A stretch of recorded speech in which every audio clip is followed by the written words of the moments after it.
আলহামদুলিল্লাহ আলহামদুলিল্লাহ রাব্বিল আলামিন ওয়াসসালাতু ওয়াসসালামু আলা আশরাফিল আম্বিয়া ওয়াল মুরসালিন নবিয়িনা মুহাম্মদ ওয়া আলিহি ওয়া আসহাবিহি আজমাইন, আম্মা বাদ। সম্মানিত ভাই বন্ধুগণ, ঈমানের অত্যন্ত গুরুত্বপূর্ণ একটি বিষয় হলো আল ওয়ালা ওয়াল বারা, অর্থাৎ ভালোবাসা এবং বিদ্বেষ। এটা হবে আল্লাহ সুবহানাহু ওয়া তাআলাকে কেন্দ্র করে। ঈমানের এই বিষয়টি সম্পর্কে বেশিরভাগ মুমিনরাই আমরা বেখবর, আমাদের এই বিষয়ে তেমন কোনো ধারণা নেই।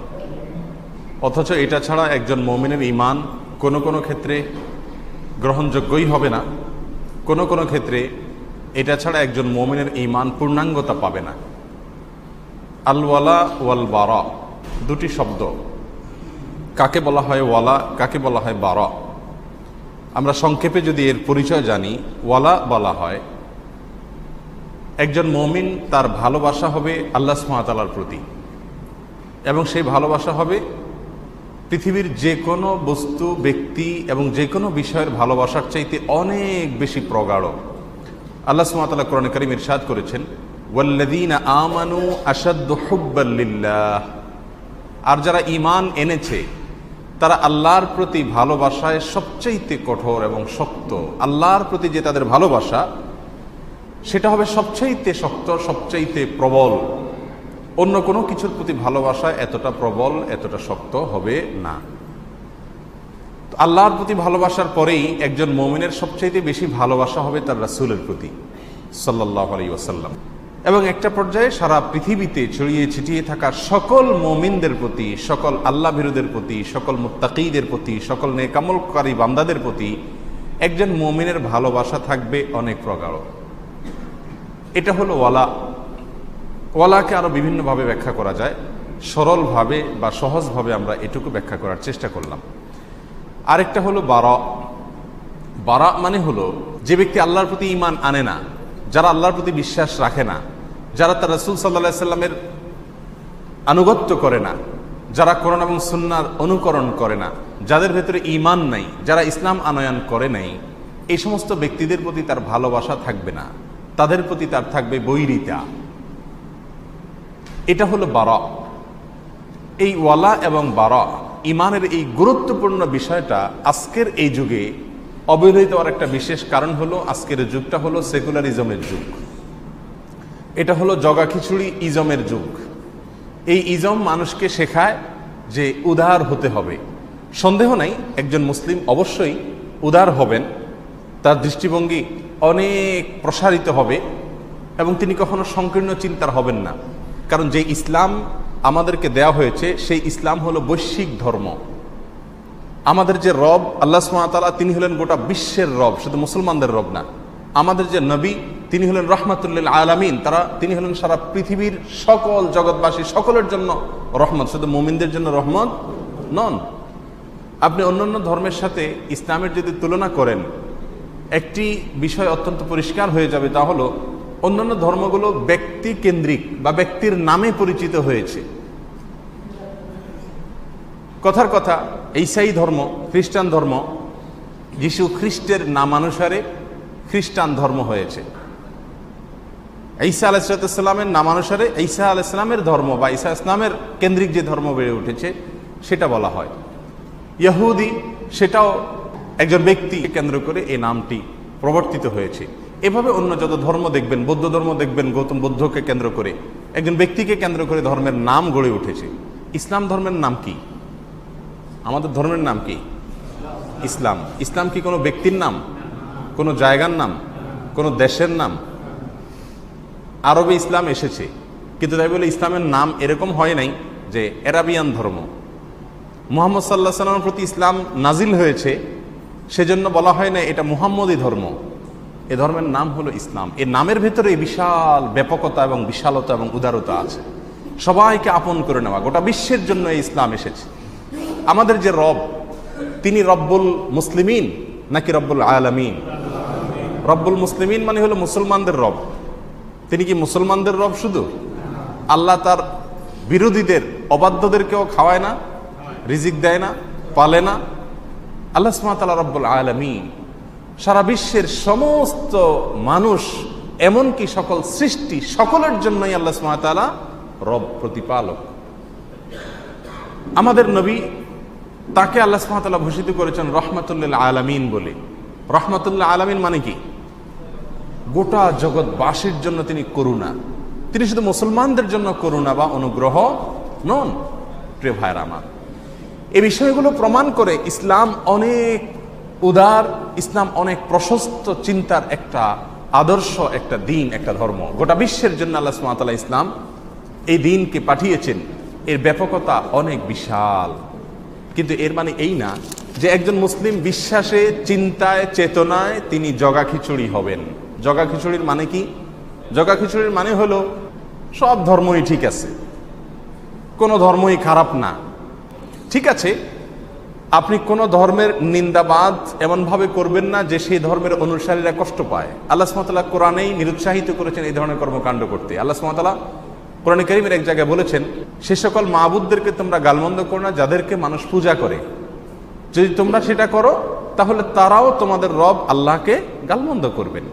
তো ইসলাম অন্য ধর্মের এই জাতীয় নিন্দাবাদ করতে, নিন্দামন্দ করতে নিষেধ করেছে। এর মানে এই না যে সব ধর্মই সঠিক, সব ধর্মের প্রতি উদারতার নাম দিয়ে তথাকথিত উদাসীনতা থাকবে। এটা কোনোভাবেই ইসলামে গ্রহণযোগ্য হতে পারে না। প্রিয় ভাইরা আমার, অতএব একজন মুমিনের জন্য ওয়ালা এবং বারা এটা তার ঈমানের পূর্ণাঙ্গতার জন্য পূর্বশর্ত। আমরা যে কালিমায়ে শাহাদাতাইন পড়ি, কালিমায়ে শাহাদা পড়ি বা কালিমায়ে তাইয়্যিবা পড়ি, এখানে আপনি দেখেন ওয়ালা এবং বারা দুইটা পার্ট আছে। একটা হলো লা ইলাহা আর একটা হলো ইল্লাল্লাহ। লা ইলাহা মানে কি? কোন ইলাহকে আমি স্বীকার করি না, বিশ্বাস করি না। এটা হলো বারা। বারা মানে কি? তাদের থেকে আমি মুক্ত, আমি তাদের কেউ নই, তাদেরকে আমি ভালোবাসি না, তাদেরকে আমি বিশ্বাস করি না, তাদেরকে আমি স্বীকৃতি দেই না, তাদের প্রতি আমার ঈমান নাই। তাদের প্রতি কুফরি করা এটা হলো আগে, তাদের প্রতি অবিশ্বাস করা এটা হলো আগে। এরপরে ইল্লাল্লাহ, শুধু আল্লাহকেই আমি মাবুদ হিসাবে, ইলাহ হিসাবে আমি গ্রহণ করি, বিশ্বাস করি। তাহলে এখানে আপনি দেখবেন লা ইলাহা ইল্লাল্লাহ বা আশহাদু আল্লা ইলাহা ইল্লাল্লাহ, এর ভেতরেই ওয়ালা এবং বারা দুইটা পার্ট আছে। একটা হলো অন্যদেরকে আমি বিশ্বাস করি না, আরেকটা হলো আল্লাহ সুবহানাহু ওয়া তাআলার প্রতি আমি বিশ্বাস করি। এই আল্লাহর প্রতি বিশ্বাস এটা হলো ওয়ালা, আর অন্যদের প্রতি অবিশ্বাস সেটাকে বলা হয় বারা, অর্থাৎ ভালোবাসা এবং বৈরিতা। আপনি যদি বলেন যে না, সবার প্রতি আমার ভক্তি আছে, সবাইকে আমি সম্মান করি, সবাইকে আমি শ্রদ্ধা করি, তাহলে এটা কুফরি। আল্লাহ মাফ করুন, আমাদের দেশে অনেক নেতাকে বা অনেক ব্যবসায়ীকে, অনেক সফল বড় ব্যক্তিত্বকে দেখা যায় তার মৃত্যুর পরে বা তাদের অসুস্থ হলে অনেককেই দেখা যায় যে তাদের ভক্তরা, অনুসারীরা সারা দেশের সমস্ত মসজিদে, মন্দিরে, গির্জায়, প্যাগোডায় দোয়া প্রার্থনা কামনা করে। আপনারা শুনছেন কিনা এরকম? এটা হলো সুস্পষ্টভাবে ঈমান থেকে খুরুজ, সোজা কথা। এটা সুস্পষ্টভাবে ঈমান বিরোধী কাজ। আপনি যদি মনে করেন যে আল্লাহ সুবহানাহু ওয়া তাআলা রব হিসাবে তিনি একমাত্র রব, ইলাহ হিসাবে তিনি একমাত্র ইলাহ, এটা যদি আপনি মনে করেন, আপনার গোলামি, ইবাদত, উপাসনা, প্রার্থনা, দোয়া এই সবগুলো কবুল করার একমাত্র মালিক তিনি। কেউই আপনার ইবাদত বা গোলামি পাওয়ার অধিকার রাখে না। তাহলে আপনি মসজিদে দোয়া চাইবেন, আবার মন্দিরেও প্রার্থনা করবেন, এটা কোনোদিনই হতে পারে না। এর মানে হলো আল্লাহর প্রতি বিশ্বাসটা আপনার সেইভাবে নাই যেভাবে থাকলে আপনি ঈমানদার হতে পারেন। প্রিয় ভাইরা আমার, আজকের যুগের এই তিতা কথাগুলো আমরা খুব কমই শুনে থাকি। এর একটি বড় কারণ হলো ওই যে তথাকথিত উদারতার নামে উদাসীনতা এবং জগা খিচুড়িপনা একটা আমাদের ভেতরে বিরাজ করছে। আল্লাহ সুবহানাহু ওয়া তাআলা আমাদেরকে হেফাজত করুন। অনেক সরল মনা মুসলমানেরা, লক্ষ লক্ষ মুসলমানেরা আছেন আমাদের সমাজেই, যারা এই তথাকথিত উদারতার নামে ঈমানের গণ্ডি থেকে কোনো কোনো ক্ষেত্রে তারা খারিজ হয়ে যান। তিনি ৫ ওয়াক্ত নামাজ পড়েন, তিনি মসজিদে আসেন, কিন্তু তিনি ঈমানদার না। কেন? কারণ তার ভেতরে ওয়ালা এবং বারা যেই মাত্রায় না থাকলে ঈমানই থাকবে না, সেই মাত্রায় পর্যন্ত তার ভেতরে ওয়ালা এবং বারা নাই। আপনার ভেতরে যে ঈমান আছে সেটার ফলশ্রুতি, সেটার আলামত প্রকাশ হবে কিসের মাধ্যমে? আপনার ভেতরে যদি ওয়ালা এবং বারা থাকে। আল্লাহর জন্য ভালোবাসা এবং আল্লাহর জন্য বৈরিতা, আল্লাহর জন্য ভালোবাসা এবং আল্লাহর জন্য বিদ্বেষ, এটা যদি আপনার ভেতরে থাকে তাহলে সেক্ষেত্রে আপনি ইমানদার যে এটা প্রমাণ হবে, এটা বোঝা যাবে, এটার আলামত বহন করবে। আল্লাহ বলেছেন ওয়াল মুমিনুনা ওয়াল মুমিনাতু বা'দুহুম আউলিয়াউ বা'দ, ইমানদার নারী পুরুষেরা তারা একে অন্যের বন্ধু, একে অন্যের অভিভাবক, একে অন্যের আপন। ইমানদাররা একে অন্যের আপন। এই যে একে অন্যের আপন, একে অন্যের বন্ধু, অভিভাবক, একে অন্যের প্রিয়জন, একে অন্যের কাছের লোক, একে অন্যের নিজের লোক, এই যে একটা বন্ধন ইমানদারের সাথে, সারা বিশ্বের ইমানদারদের সাথে একের সাথে অন্যের, এটাকে বলা হয় ওয়ালা। এটা হলো কি? ওয়ালা। এই ওয়ালাটা, তার ভেতরে যে ঈমান আছে, আল্লাহর প্রতি বিশ্বাস আছে, তার প্রমাণ। আপনি যদি আপনার কোনো ভাইয়ের প্রতি আপনার ভালোবাসা থাকে, এর মানে হলো আপনি আপনার বাবার পিতৃত্বকে বিশ্বাস করেন, আপনার বাবাকে পিতা হিসেবে স্বীকার করেন, দেখেই আপনার বাবার সন্তান ভাইয়ের প্রতি আপনার কি আছে? ভালোবাসা আছে। আপনার বাবাকে যদি আপনি পিতা হিসেবে স্বীকৃতি না দেন, তাহলে সেই বাবার সন্তানকে আপনি ভাই হিসেবে কখনো স্নেহ করার কথা না, ভালোবাসা দেওয়ার কথা নয়, শ্রদ্ধা করার কথা নয়, ভ্রাতৃত্বের যে একটা বন্ধন তার সঙ্গে সেটা হওয়ার কথা নয়। সারা বিশ্বের ইমানদারদের সঙ্গে আপনার ভালোবাসা এটা প্রমাণ করবে যে আপনি আল্লাহকে রব হিসাবে, ইলাহ হিসাবে, একমাত্র মাবুদ হিসাবে স্বীকার করেন। সেটা প্রমাণ হবে কিসের মাধ্যমে? আল্লাহকে যারা বিশ্বাস করে তাদের প্রতি আপনার যদি নিঃশর্ত ভালোবাসা থাকে, তাহলে বোঝা যাবে যে আপনি আল্লাহর প্রতি কি আছেন? ঈমান এনেছেন। আবু দাউদের এক হাদিসে রাসূল আকরাম সাল্লাল্লাহু আলাইহি সাল্লাম বলেছেন, মান আহাব্বা লিল্লাহ ওয়া আবগাদা লিল্লাহ ওয়া আ'তা লিল্লাহ ওয়া মানা'a লিল্লাহ ফাকাদ ইসতাকমালাল ঈমান। ঈমান আপনার ভেতরে পূর্ণাঙ্গতা পেয়েছে, আপনার ঈমানটা পরিপূর্ণ হয়েছে, এটা প্রমাণ হবে কিসের মাধ্যমে? নবী আলাইহিস সালাম অত্যন্ত চমৎকার ভাষায় বলেছেন, যে ব্যক্তি আল্লাহর জন্য ভালোবাসে, আল্লাহর জন্য ঘৃণা করে, আল্লাহর জন্য শত্রুতা করে, আল্লাহর জন্য বৈরিতা করে, অপছন্দ করে কাউকে, সেটা কার জন্য? আল্লাহর খাতিরে। আবার কাউকে ভালোবাসে, সেটা কার জন্য? আল্লাহর জন্য। ওয়া আ'তা লিল্লাহ, কোথাও দেয় সেটা কার জন্য? আল্লাহর জন্য। আবার কোথাও দিচ্ছে না, কোথাও দান করছে না, ব্যয় করছে না, হাত গুছিয়ে আনছে, সেটাও কার জন্য? আল্লাহর জন্য। ফাকাদ ইসতাকমালাল ঈমান, তাহলে বোঝা যাবে এই ব্যক্তির ঈমান পরিপূর্ণ হয়ে গেছে। সে ঈমানদার হিসাবে পূর্ণাঙ্গ ঈমানদার হতে পেরেছে যদি ভালোবাসে আল্লাহর জন্য, শত্রুতা করে আল্লাহর জন্য, কাউকে কিছু দেয় আল্লাহর জন্য, দেওয়া বন্ধ করে সেটাও কার জন্য? আল্লাহর জন্য। প্রিয় ভাইয়েরা আমার, রাসূল আকরাম সাল্লাল্লাহু আলাইহি ওয়াসাল্লাম এক হাদিসে বলেছেন, আওফাকু উরাল ঈমানি আল হুব্বু ফিল্লাহি ওয়াল বুগদু ফিল্লাহ। ঈমানের সবচাইতে মজবুত বন্ধন, সবচাইতে মজবুত হাতল, সবচাইতে মজবুত রশি ঈমানের, সেটা হলো আল্লাহর জন্য ভালোবাসা এবং আল্লাহর জন্য বৈরিতা। যদি কারোর ভেতরে আল্লাহর জন্য ভালোবাসা থাকে, আল্লাহর জন্য শত্রুতার এই গুণটি থাকে কারোর ভেতরে, তাহলে বুঝতে হবে ঈমানের সবচাইতে মজবুত এবং সুদৃঢ় রশি সে হাতে ধরে আছে। তার মানে ঈমানদার হিসেবে সে অত্যন্ত শক্ত ঈমানদার, শক্ত মুমিন। যদি তার ভিতরে কি থাকে? আল হুব্বু ফিল্লাহ, ওয়ালা থাকে, এবং আল বুগদু ফিল্লাহ, বারা থাকে, অর্থাৎ আল্লাহর জন্য ভালোবাসা থাকে আর আল্লাহর জন্য বিদ্বেষ বা বৈরিতা থাকে। উদারতার নাম দিয়ে শুধুমাত্র সবাইকে ভালোবাসি, কেউ আমার প্রতিপক্ষ না, অথবা কাউকে আমি অপছন্দ করি না, সবাইকে ভালো লাগে, সবাইকে পছন্দ করি, গোলালো মার্কা, জগা খিচুড়ি মার্কা চিন্তার চেতনা যদি কারোর ভিতরে আকীদার মতো গুরুত্বপূর্ণ বিষয়ে থাকে, তো আল্লাহ মাফ করুন, সে কখনো পূর্ণাঙ্গ ঈমানদার হতে পারবে না। আল্লাহ সুবহানাহু ওয়া তাআলা আমাদের সকলকে ওয়ালা এবং বারা এটাকে পূর্ণ মাত্রায় আমাদের ভেতরে স্থাপন করার তৌফিক দান করুন। অন্য এক হাদিসে রাসূল সাল্লাল্লাহু আলাইহি ওয়াসাল্লাম বলেছেন, আহাব্বুল আ'মালি ইলাল্লাহ, আল্লাহর কাছে সবচেয়ে প্রিয় আমল হলো আল হুব্বু ফিল্লাহি ওয়াল বুগদু ফিল্লাহ। আমরা কেবল আমল মনে করি হাত পা দ্বারা, বাহ্যিক অঙ্গ প্রত্যঙ্গ দ্বারা যেসব ভালো কাজ করি সেগুলোকে আমল করি, নামাজ পড়লাম, রোজা রাখলাম, তাসবিহ পড়লাম, মুখ দিয়ে ভালো কথা বললাম, শুনলাম, এগুলাকে শুধুমাত্র নেক আমল মনে করি।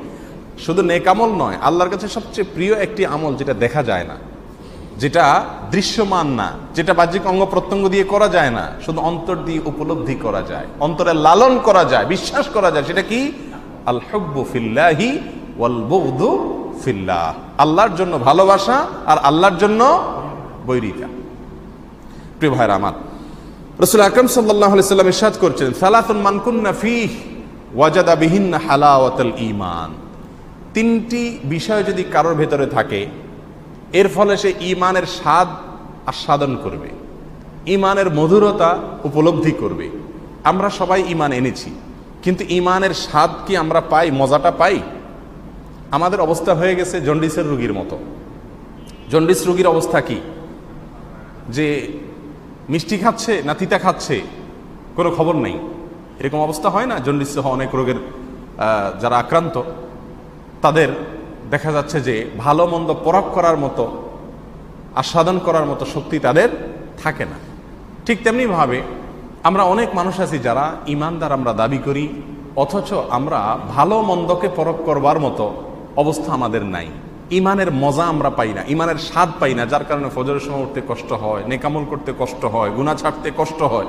যদি আপনি ইমানের মজাটা পান, ইমানের ভেতরে যদি স্বাদটা পেয়ে যান, তাহলে আপনার আল্লাহর হুকুম মানার ভেতরে আপনার ভালো লাগবে, আর আল্লাহর হুকুম লঙ্ঘন করতে আপনার খারাপ লাগবে। তো নবী রাসূলুল্লাহ সাল্লাল্লাহু আলাইহি ওয়াসাল্লাম বলেছেন, এই তিনটি বিষয় যদি কারোর ভেতরে থাকে, সে এই পৃথিবীতে জীবদ্দশায় নগদে তার ভেতরে যে ঈমান আছে সেই ঈমানের স্বাদ সে উপলব্ধি করতে পারবে, আস্বাদন করতে পারবে। তার ভিতরে এক নম্বর হলো আইয়াকুন আল্লাহু ওয়া রাসূলুহু আহাব্বা ইলাইহি মিম্মা সাওয়াহুমা। তার কাছে আল্লাহ এবং তার রাসূল পৃথিবীর যে কোনো ব্যক্তি এবং যে কোনো বস্তু এবং যে কোনো বিষয় থেকে সবচেয়ে প্রিয় হবে। যদি আল্লাহ এবং তার রাসূল কারোর কাছে সবচেয়ে প্রিয় হয়, তো এই ব্যক্তি ঈমানের নগদ স্বাদ তার ভেতরে মনে মনে উপলব্ধি করবে। অনেক কিছুর স্বাদই তো পৃথিবীতে আস্বাদন করেছেন। ঈমান এটার স্বাদটা কেমন, এটার ভালো লাগাটা কেমন, এটা যদি আমরা আস্বাদন করতে পারি, তাহলে ওই সাহাবায়ে কেরামের মতো অবস্থা আমাদের হবে, যারা আল্লাহর রাহে নিজের জীবন বেলাতে বিন্দুমাত্র কোনো কুণ্ঠাবোধ তারা করেন নাই, বিন্দুমাত্র তারা পিছপা হন নাই, বরং সেটার ভেতরেই তারা স্বাদ পেয়েছেন, মজা পেয়েছেন।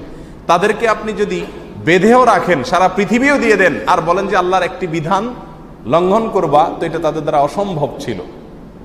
আপনার প্রিয় মানুষ, আপনার সবচেয়ে ভালোবাসার মানুষ, আপনার স্ত্রী, আপনার মা বাবা, আপনার সন্তান সন্ততি, তাদের বিরুদ্ধে অবস্থান নেওয়াটা আপনার কাছে যেরকম কষ্টের, আল্লাহর বিরুদ্ধে অবস্থান নেওয়াটা তার চাইতে হাজার গুণ বেশি কষ্টের হবে, যদি আপনার ভেতরে কি থাকে, ঈমানের স্বাদটা আপনি উপলব্ধি করতে পারেন। যাই হোক, দ্বিতীয়টা হলো ওয়া ইউহিব্বাল মারআ লা ইউহিব্বুহু ইল্লা লিল্লাহ। আর কোন মানুষকে ভালোবাসবে, আর সে ভালোবাসাটা হবে শুধুমাত্র কার জন্য? আল্লাহর জন্য। আল্লাহর জন্য ভালোবাসবে। তার সাথে আমার আত্মীয়তার সম্পর্ক আছে, অথবা তার কাছে আমার সুযোগ সুবিধার ব্যাপার স্যাপার আছে, সে আমার উপকার করে, সে আমার কাজে কামে আসে, এসব কারণে ভালোবাসা না। ভালোবাসাটা হলো শুধুমাত্র কিসের জন্য? আল্লাহর জন্য। আফ্রিকার কোনো এক দেশে সে বসবাস করে, কিন্তু তার ভিতরে ঈমান আছে, তার ভিতরে তাকওয়া আছে, সে কোরআন এবং সুন্নাহকে ফলো করে, জাস্ট এই কারণে তার প্রতি আমার ভালো লাগা কাজ করে, তার প্রতি আমার ভালোবাসা কাজ করে, তার প্রতি আমার দুর্বলতা হয়, তার প্রতি আমার আন্তরিকতা ফিল করি আমি অন্তরের ভিতরে। ব্যাস এই গুণটা যদি কারোর ভিতরে থাকে, এই ব্যক্তি, আল্লাহ নবী সাল্লাল্লাহু আলাইহি ওয়াসাল্লাম বলেছেন যে ঈমানের স্বাদ এবং মধুরতা সে জীবদ্দশাতেই উপলব্ধি করতে পারবে। আর তৃতীয়ত হলো ঈমান আনার পরে কুফরিতে আক্রান্ত হওয়া, ঈমান আনার পরে কুফরিতে নিমজ্জিত হওয়া, এটা তার কাছে আগুনে ঝাঁপ দিয়ে পড়ার চাইতেও বেশি অপ্রিয় হবে। এরকম পর্যায়ে যদি কেউ যেতে পারে, তাহলে সে অবশ্যই ঈমানের স্বাদ নিজেই আস্বাদন করতে পারবে। আল্লাহ সুবহানাহু ওয়া তাআলা আমাদের সকলকে আল ওয়ালা ওয়াল বারা, আল্লাহর জন্য ভালোবাসা এবং আল্লাহর জন্য বৈরিতার মতো ঈমানের গুরুত্বপূর্ণ এই বিষয়টিকে আমাদের ভেতরে আল্লাহ সুবহানাহু ওয়া তাআলা স্থাপন করার তৌফিক দান করুন। প্রিয় ভাইরা আমার, আমাদের ভেতরে মোমেনদের প্রতি ওয়ালা বা ভালোবাসা আছে কিনা তার কয়েকটি মার্কা আছে। আবার অমুসলিমদের প্রতি বা আল্লাহ বিরোধীদের প্রতি, আল্লাহর যারা অস্বীকার করে আল্লাহ সুবহানাহু ওয়া তাআলাকে, তাদের প্রতি, ফাসিকদের প্রতি, খারাপ মানুষদের প্রতি আমাদের বারা এটা আছে কিনা সেটাও প্রমাণ করবে কিছু কর্ম দ্বারায়, কিছু আমল দ্বারায়। ইমানদারদের প্রতি ভালোবাসা এটা হবে আমাদের ভেতরে ওয়ালা আছে যে তার একটা বড় প্রমাণ। সারা বিশ্বের সমস্ত মুমিনদের প্রতি আপনার ভালোবাসা থাকবে। রাসূল আকরাম সাল্লাল্লাহু আলাইহি ওয়াসাল্লাম বলেছেন সহিহ মুসলিমের হাদিসে, মাসালুল মুমিনিনা ফি তাওয়াদ্দিহিম ওয়া তারাহুমিহিম কাল জাসাদি। সারা পৃথিবীর সমস্ত মুসলমানেরা তারা সকলে মিলে একটি দেহের মতো। একটি দেহের এক অংশে যদি কোনো অসুবিধা হয়, ব্যথা হয়, তাহলে সেই ব্যথায় গোটা দেহই জ্বরে আক্রান্ত হয়ে যায়। শুধু হাতে যদি আপনি বড় কোনো আঘাত পান, তাহলে সে আঘাতের কারণে যদি, ব্যথার কারণে যদি জ্বর এসে যায়, তাহলে সেটা শুধু হাতে আসে, গোটা দেহে আসে না। তো সারা বিশ্বের মুসলমানরা এরকম। পৃথিবীর কোনো প্রান্তের মুসলমানরা যখন আঘাতপ্রাপ্ত হয়, তখন গোটা বিশ্বের সমস্ত মুসলমানদের অন্তরে কষ্ট অনুভব করে, কষ্ট ফিল করে, সমস্ত দেহে তার প্রতি সহমর্মিতা সমস্ত দেহ জানায়। এটা হলো আপনার ভিতরে যে ওয়ালা আছে, আল হুব্বু ফিল্লাহ, আল্লাহর জন্য ভালোবাসা, এটা যে আপনার ভিতরে আছে তার একটা বড় প্রমাণ হবে। কোনটা? যে সারা পৃথিবীর সমস্ত মুসলমানদের জন্য আপনার মধ্যে কি থাকবে? ভালোবাসা থাকবে। তাদের কল্যাণে আপনি খুশি হবেন, তাদের ক্ষতিতে আপনি ব্যথিত হবেন। আজ পৃথিবীর বিভিন্ন প্রান্তের মুসলমানরা কষ্টে আছেন, আমরা জানি। তাদের এই কষ্টে যদি আপনার মন না গলে, তাদের এই কষ্টে যদি আপনার অন্তর ব্যথিত না হয়, আপনি চিন্তিত না হন, আপনার বিরুদ্ধে বিচলিত ভাব না আসে, আপনার ঘুমের ভিতরে কমতি না আসে, আপনার নাওয়া খাওয়ার ভিতরে ব্যবধান না হয়, আপনার ফুর্তিতে কোনো প্রকার বাধা সৃষ্টি না হয়, আপনার কাছে খারাপ না লাগে, তাহলে বুঝতে হবে যে আপনার ভিতরে ঈমান নাই। যার ভেতরে মোমেনদের জন্য ভালোবাসা যত বেশি থাকবে, বুঝতে হবে তার ভিতরে ঈমান তত বেশি আছে। আজ সারা বিশ্বে আমরা লক্ষ কোটি মুসলমানরা, অন্যান্য মুসলমানরা যারা কষ্টে আছে, যারা বিপদে আছে, যাদের প্রতি জুলুম করা হচ্ছে, তাদের জন্য আমাদের মন কাঁদে না। আমরা আমাদেরকে নিয়ে বেশ সুখে আছি, শান্তিতেই আছি, নামাজ কালাম পড়ছি, বউ বাচ্চা নিয়ে, আমাদের কাজকর্ম নিয়ে, ব্যবসা বাণিজ্য নিয়ে আমাদের ভালোই কাটছে আমাদের। কিন্তু আমাদের ভেতরে কোনো ব্যথা অনুভব হয় না, চোখের পানি আসে না, দোয়া আসে না তাদের জন্য। অথচ এটি ছিল আমাদের ঈমানের একটা পূর্ব শর্ত, ঈমানের একটি আলামত। তো যাই হোক, এটা একটা বড় আলামত যে মোমেনদের জন্য, সারা বিশ্ব মোমেনদের জন্য আপনার ভালোবাসা থাকবে। দ্বিতীয়ত হলো, আপনাকে আল্লাহ সুবহানাহু ওয়া তাআলা শক্তি সামর্থ্য দিলে, মোমেন কখনো যদি বিপদগ্রস্ত হয়, অবশ্যই আপনি তার সাহায্য করবেন, তার সমর্থন করবেন, তার পাশে দাঁড়াবেন, তার হাতকে শক্তিশালী করার জন্য আপনার চেষ্টা থাকবে। এটা যদি হয় তাহলে বুঝতে হবে আপনার ভেতরে কি আছে, আল হুব্বু ফিল্লাহ বা আল ওয়ালা নামক ঈমানের এই পূর্ব শর্ত বা ঈমানের এই গুরুত্বপূর্ণ বিষয়টি আপনার ভিতরে আছে। আরেকটি হলো তাদের জন্য কল্যাণকামী হওয়া, সারা বিশ্বের মুসলমানদের কল্যাণ কামনা করা, তাদের ভালো চাওয়া। জারির ইবনে আব্দুল্লাহ রাদিয়াল্লাহু তাআলা আনহু বলেন, বায়াতু রাসূলুল্লাহ সাল্লাল্লাহু আলাইহি ওয়াসাল্লাম, আমি রাসূল সাল্লাল্লাহু আলাইহি ওয়াসাল্লামের হাতে হাত রেখে অঙ্গীকার করেছিলাম। রাসূল আমার কাছ থেকে অঙ্গীকার নিয়েছিলেন কয়েকটি বিষয়ের উপরে। তার মধ্যে একটা ছিল আলা ইকামিস সালাহ ওয়া ইতাইজ যাকাত, সালাত যেন আমি কায়েম করি, এই মর্মে আমি কথা দিয়েছিলাম রাসূলকে। রাসূল আমার কাছ থেকে কথা নিয়েছেন আমি যেন যাকাত আদায় করি, এবং তিনি আমার কাছ থেকে কথা নিয়েছেন ওয়ান্নাস লিকুল্লি মুসলিম, সারা বিশ্বের সমস্ত মুসলমানদের কল্যাণকামী আমি হব। এটা হলো ওয়ালা এবং বারার আরেকটি গুরুত্বপূর্ণ আলামত, এর মাধ্যমে সেটা প্রকাশিত হবে। আর এর বিপরীতে আমাদের ভেতরে বারা আছে কিনা, এটা আমরা কিভাবে বুঝবো? আজ আমাদের সমাজে বহু লোককে দেখা যায়, তারা ইহুদি এবং খ্রিস্টানদের বা ভিন্ন ধর্মের মানুষদের বিভিন্ন কালচার এবং সংস্কৃতিতে তারা মুগ্ধ হয়ে তাদের অনুকরণ করেন এবং তাদের সাদৃশ্য গ্রহণ করেন, তাদের মতো হওয়ার চেষ্টা করেন। যদি এই বিষয়টা থাকে তাহলে বুঝতে হবে আপনার ভিতরে বারা নাই। বারা নামক বিষয়টা, আল বুগযু ফিল্লাহ বিষয়টা আপনার ভিতরে নাই। আপনি দেখবেন অনেক যুবকদেরকে যে তারা লেবাসে, পোশাকে এমনভাবে নিজেদেরকে জাহির করেন যে একজন মুসলমানের কোনো আলামত তার ভেতরে থাকে না, বরং একজন ইহুদি, একজন খ্রিস্টান অথবা একজন আল্লাহদ্রোহী মানুষ, তাদের যে লেবাস পোশাক, তাদের যে আচার আচরণ, তাদের যে চলাফেরার স্টাইল, সেটাকে নিজের ভিতরে ধারণ করে। এটা হলো আপনার ভেতরে বুগযু ফিল্লাহ যেটা থাকা উচিত, অথবা বারা যেটা থাকা উচিত, আল্লাহর জন্য বৈরিতা যেটা থাকা উচিত, সেটা যে নাই তার একটা প্রমাণ। আমাদের এলাকাতেও অনেক যুবক ভাইদেরকে ইদানিং দেখা যাচ্ছে, রোডে ঘাটেও দেখা যাচ্ছে যে তারা হাফ প্যান্ট পরেন, এমন হাফ প্যান্ট, এমন শর্ট প্যান্ট পরেন যেটা মুসলমানের ইমানের সঙ্গে, আকিদার সঙ্গে, মুসলমানের কৃষ্টি এবং কালচারের সঙ্গে যায় না, যেটা অমুসলিমদের কৃষ্টি এবং কালচারের সঙ্গে যায়। অনেক ছেলেদেরকে দেখবেন, বিশেষ করে যুবকদেরকে দেখা যায়, অনেক মধ্যবয়স্ক মানুষকেও দেখা যায় যে হাতের মধ্যে এক ধরনের ফিতা বাঁধে, যেটা হিন্দুরা সাধারণত বেঁধে থাকে এবং তাদের ধর্মবিশ্বাস থেকে তারা বেঁধে থাকে। এখন তাদের ধর্মবিশ্বাস থেকে তারা একটা জিনিস হাতে ধারণ করে, সেটা আপনিও করলেন, তার মানে আপনি তাদের প্রতি ভালোবাসা জাহির করলেন। আপনি ভালোবাসা কথা মুখে অস্বীকার করলে কি হবে? আপনার এই ফিতা, আপনার এই পৈতা, আপনার এই রশি বা যেটাই হোক হাতে আপনি লাগালেন, যেটা হিন্দুদের ধর্মীয় একটি মার্কা, সেটা আপনি আপনার ভিতরে ধারণ করে আপনি প্রমাণ করলেন যে আপনার ভিতরে বারা নাই, আল্লাহর জন্য বৈরিতা বিষয়টা নাই। আরেকটা হলো কোনো অমুসলিমদের সঙ্গে বসবাস করা তাদের প্রতি ভালোবাসা থেকে। একটা হলো যে বাধ্য হয়ে থাকছি বা আশপাশের প্রতিবেশী হিসাবে থাকছে, আমি তার কাছে থাকতে যাইনি, সে থাকছে, বা কাকতালীয়ভাবে থাকা হচ্ছে, এটা ভিন্ন কথা। কিন্তু না, তাদের দেশে চলে যাওয়া, তাদের সাথে বসবাস করা, তাদেরকে ভালো লাগা।